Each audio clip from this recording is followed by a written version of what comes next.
são os sonhos premonitórios, não é? Como eles funcionam?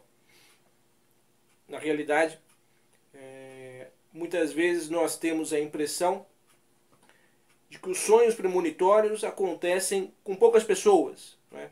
Ou seja, algumas poucas pessoas têm esse dom ou essa capacidade, não é? Na Bíblia existem algumas referências de pessoas, indivíduos, que tiveram sonhos premonitórios, não é? Por exemplo, a famosa história de José do Egito, não é? O faraó tem alguns sonhos premonitórios a respeito do futuro do próprio Egito. Sonhos em que o futuro do Egito se manifesta em vacas gordas e vacas magras. Tempos de fartura e tempos de dificuldade.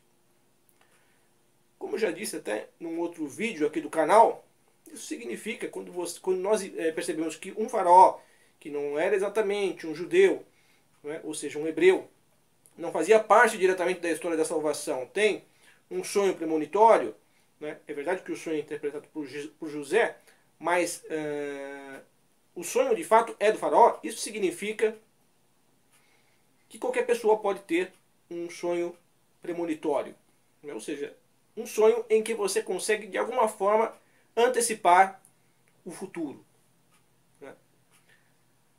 Mas se qualquer pessoa pode ter um sonho premonitório, né? Porque efetivamente poucas pessoas acabam manifestando isso.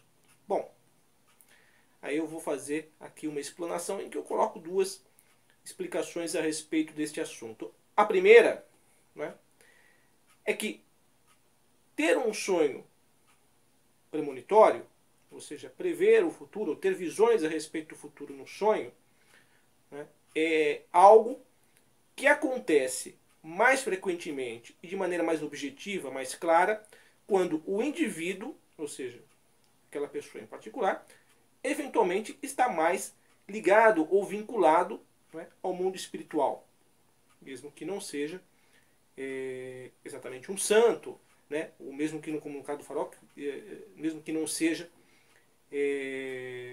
alguém ligado à história da salvação do povo hebreu, né, ou alguém diretamente ligado à salvação, à história da salvação na Bíblia, né. Na medida em que você procura ter uma vida um pouco mais espiritualizada, na medida em que você sutiliza mais o seu ser, a sua própria pessoa, né, o indivíduo entra em contato mais fortemente com o mundo espiritual.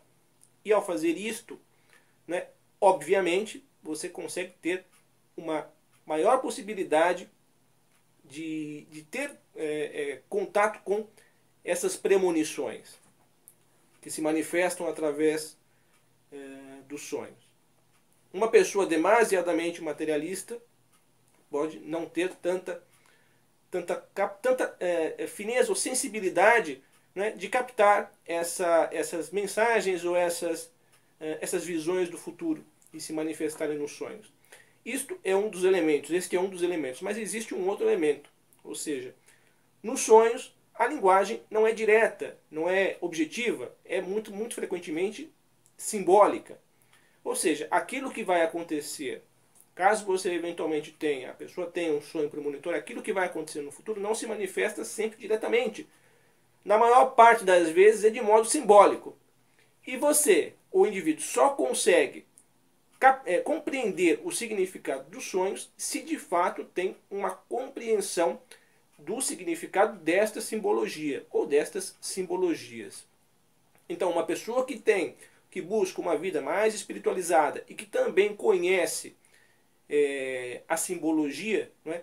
A simbologia dos sonhos, mas a simbologia em geral, estará mais apta não somente a ter estes sonhos premonitórios, mas também a decifrá-los ou interpretá-los.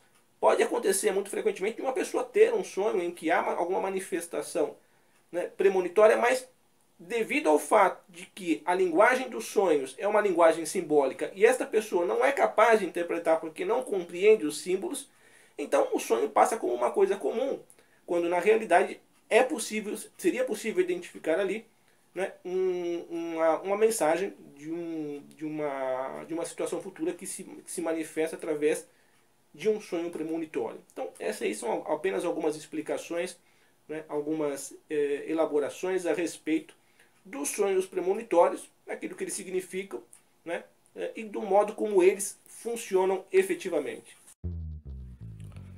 Leiam o livro O Evangelho dos Loucos, de minha autoria, Gabriel Santamaria. Há no protagonista deste livro a sensação angustiante de se encontrar dividido entre a existência que pretendeu deixar para trás e a nova realidade que jamais alcançou. Padecendo esta situação, ele tenta reatar os laços com o mundo circundante, mas os signos todos que compõem o cenário externo parecem ter perdido qualquer significado. Sem solução que pareça racionalmente aceitável, deixa-se enfim conduzir pelo mistério e pela extravagância de personagens que o convidam a ingressar em um teatro fantástico. Neste romance, revela o itinerário de um ser humano que, pretendendo ultrapassar as fronteiras comuns de sua existência, perde-se durante a jornada. Somente a descoberta de tudo aquilo que sempre foi essencial conseguirá resgatá-lo. Para adquirir este romance, acesse o endereço novacastalha.blogspot.com.br.